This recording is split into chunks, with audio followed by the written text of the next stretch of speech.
What's up, YouTube? It's not very often that we get people who come back with brake noise issues shortly after a quality brake job. We replace the brake rotors, we replace the brake pads, and what happened is we tell everybody, please drive easy on your new brake pads and rotors so they seat in properly. This guy didn't listen to me, and here we go. He's back in my shop complaining about my brakes are squeaking. We probably do 20 or 30 brake jobs a week, and when someone shows up with a noise problem a few days afterwards, it's usually because the driver fucked up my brake job.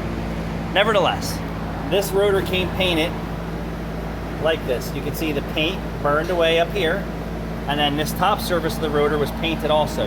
You can see that's completely burned away. Why that happened? Extreme break-in temperatures.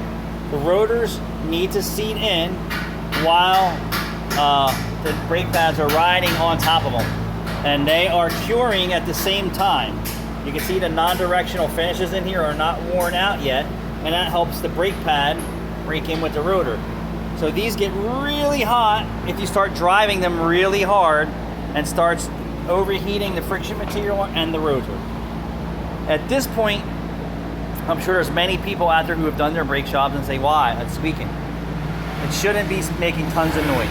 A little noise here and there is fine, but not every time that you touch the brakes, primarily cold and hot. If you have that noise, it's between the rotor and the friction material. At this point, since this rotor is still very good, it does transfer material from here when it's so hot into the rotor surface. It will wear away. How long, I don't know. At this point, we're going to swap out his friction material, although when you're at home, you don't have to do that.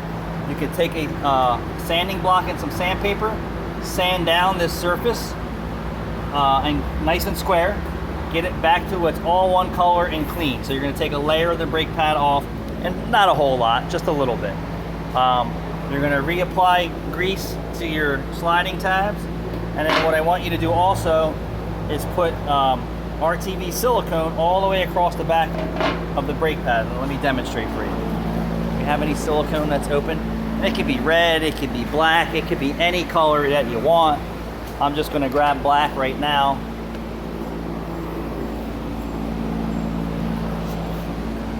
And I'm just going to show you this here. Now the shim fell off somewhere in the shop, but don't worry about that. And you're just going to smear this all over the back of the brake pad. What this will do is also help absorb vibration, and it will also keep the brake pad from vibrating in the caliper bridge. So believe it or not, they do move around in there just a little teeny tiny bit. Nothing crazy. If they move around a lot and you hear them rattling, something's wrong. Broken hardware, missing hardware. But you can still salvage your new brake job. If you pad slapped it on bad rotors, there's no saving that. If you got bad calipers or bad bridges, bad hardware, the brake job actually has to be, almost 100% right, meaning you can't have any issues beyond the brake pads and rotors. And quality of the product does make a difference, and the application that the customer is using the vehicle makes a difference. There's only so much you can do with a Silverado 1500 with the braking system. You could put cross-drilled and slotted rotors on there, but if you're beating the shit out of it, nothing's going to help. They'll operate at a cooler temperature, but it's really not going to. You need a 2500 if you're towing, and that's my opinion. The braking systems are way bigger, work much better, but you can actually salvage your brake job and minimize brake noise if you do it right. And that means replace the brake pads and rotors, give them 500 and 1,000 miles to seat in and break in, even with new clutches.